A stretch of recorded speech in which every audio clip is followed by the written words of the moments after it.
Tapi bagaimana kalau pondasi keimanan itu sendiri tidak dibangun, maka akan mudah runtuh dan akan mudah tergoda dengan hal-hal yang memang justru tidak akan berakhir dengan bahagia. Ini karena apapun alasannya, perselingkuhan itu mungkin sedikit mustahil kalau perselingkuhan ini bisa berakhir dengan bahagia.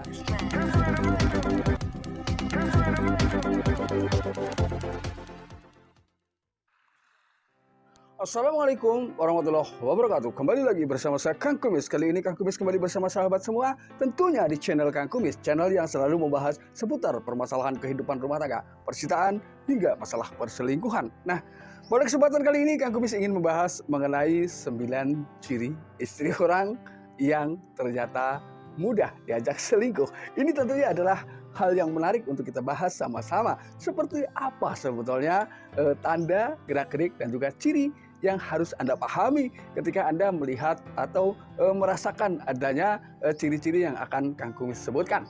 Namun sebelumnya saya ucapkan banyak terima kasih kepada sahabat Kang Kumis semua yang sudah mendukung terus dan panteng terus di channel Kang Kumis. Nah, dan juga nggak ada salahnya silahkan Anda like, subscribe, dan juga komen ya di channel Kang Kumis agar sahabat semua tidak ketinggalan info dan juga kabar terbaru tentunya di channel Kang Kumis. Kira-kira apa saja sebetulnya? Di sini Kang Kumis akan sebutkan 9 ciri istri orang yang mudah diajak selingkuh. Yang pertama biasanya adalah karena tipe-tipe wanita seperti ini adalah tipe wanita pembosan, ya, yang tidak pernah puas dengan apa yang sudah ada atau tidak pernah puas dengan apa yang sudah ia dapat, ya. Di sini ia pikir dengan berbagi cinta dengan orang lain, dia merasa lebih mendapatkan kepuasan dalam hidupnya. Itu sebetulnya menurut mereka, dan mungkin alasan mereka seperti itu sehingga dia rela ya berbagi cinta dengan pria lain. Ini yang pertama. Lalu kemudian yang kedua adalah mudah menerima kehadiran orang baru. Nah, padahal di sini orang baru kita tentunya belum tahu ya sebetulnya seperti apa sifat perilaku yang ia miliki terhadap yang ia miliki, sehingga kita sebetulnya harus hati-hati terlepas dari itu ketika kita mengenal orang baru. Tapi tidak bagi mungkin salah satu wanita ya, tapi tidak demikian bagi wanita yang memang mudah atau gampang diajak selingkuh walaupun statusnya sudah menjadi istri orang. Jadi dia memiliki pandangan lain, dengan harapan dengan orang baru dia akan mendapatkan segalanya serba baru. Artinya semangat baru, keinginan baru, dan juga banyak hal-hal baru yang mungkin ini lebih ditekan ke perasaan penasaran yang timbul pada dirinya. Sebetulnya hal seperti itu mungkin ada ya pada setiap orang. Namun ini kembali kepada kita bisa mengendalikan apa tidak ketika perasaan-perasaan seperti itu hadir dalam dirinya. Ini. Kemudian yang ketiga biasanya orang-orang yang memang mudah diajak melakukan perselingkuhan karena secara kebetulan sedang ada masalah dengan rumah tangganya. Nah, ini biasanya di sini menciptakan hal-hal yang memang lebih cenderung ya mudah diajak melakukan perselingkuhan dengan harapan hal tersebut itu bisa mengobati permasalahan atau kekecewaan yang sedang ia rasakan. Makanya sekali lagi saya katakan bahwa setiap permasalahan yang timbul di tengah kehidupan rumah tangga sebaiknya diselesaikan secara cepat dan bijak. Ini. Kemudian yang keempat, mungkin dia dengan alasan pernah merasa sakit akibat diperlakukan atau diselingkuhi oleh pasangan. Ini sangat-sangat mungkin ya, tapi sebetulnya ketika kita ingin betul-betul membina kehidupan rumah tangga, hal seperti itu tidak seharusnya dibalas seperti itu. Lalu tugas kita ketika kita memang tidak mudah ya untuk mengatasi rasa sakit yang timbul pada diri kita ketika kebetulan pasangan kita memang melakukan perselingkuhan. Namun ketika kita terus membalas dengan melakukan hal yang sama, itu permasalahan tidak akan kunjung selesai. Tapi bagaimana caranya agar si pasangan ini lebih terpikat dan tidak lagi menoleh ke pria lain atau ke wanita lain? Ini tugas kita sebetulnya ya. Ini kalau memang kita sudah betul-betul kuat ya, punya keinginan yang kuat untuk bagaimana caranya mempertahankan keutuhan keharmonisan rumah tangga ini.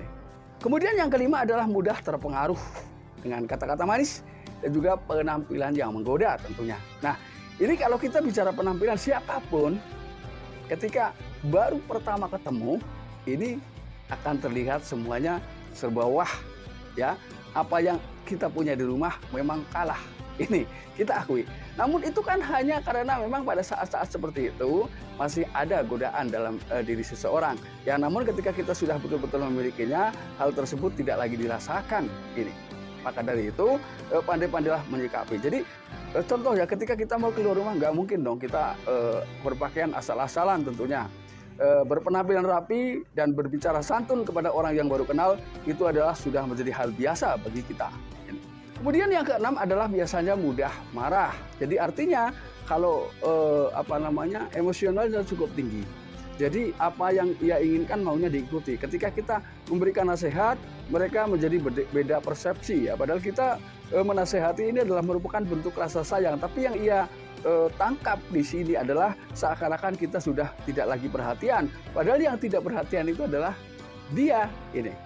Kemudian yang ketujuh adalah suka menggoda. Nah, ketika bicara suka menggoda ini tentunya ya, ketika seorang pria ini adalah hal berat ya untuk bagaimana kita menghindari hal-hal tersebut.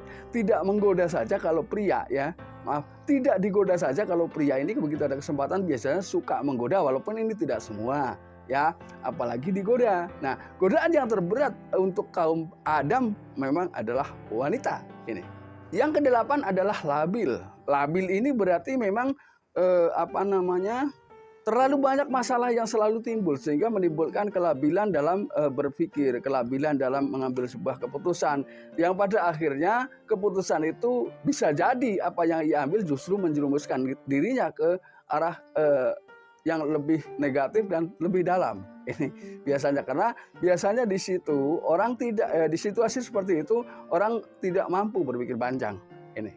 Kemudian yang kesembilan adalah kurangnya asupan spiritual atau boleh dibilang lemah iman karena biasanya seberat apapun godaan kita ketika kita dalam kondisi digoda, namun pada saat itu iman datang ya, ini insya Allah aman. Tapi bagaimana kalau pondasi keimanan itu sendiri tidak dibangun, maka akan mudah runtuh dan akan mudah tergoda dengan hal-hal yang memang justru tidak akan berakhir dengan bahagia. Ini karena apapun alasannya perselingkuhan itu mungkin sedikit mustahil kalau perselingkuhan ini bisa berakhir dengan bahagia ya. Karena kalau kita lagi apes kepergok bisa tidak bahagia ya.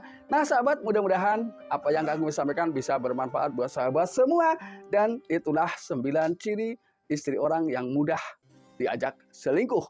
Nah mudah-mudahan ini hanyalah gambaran belaka buat sahabat semua. Artinya sahabat semua memang tidak memiliki atau tidak punya keinginan untuk menggoda maupun digoda. Nah mudah-mudahan bermanfaat dan salam harmonis bersama Kang Kumis. Wabillahi taufiq wal hidayah. Wassalamualaikum warahmatullahi wabarakatuh dan terima kasih.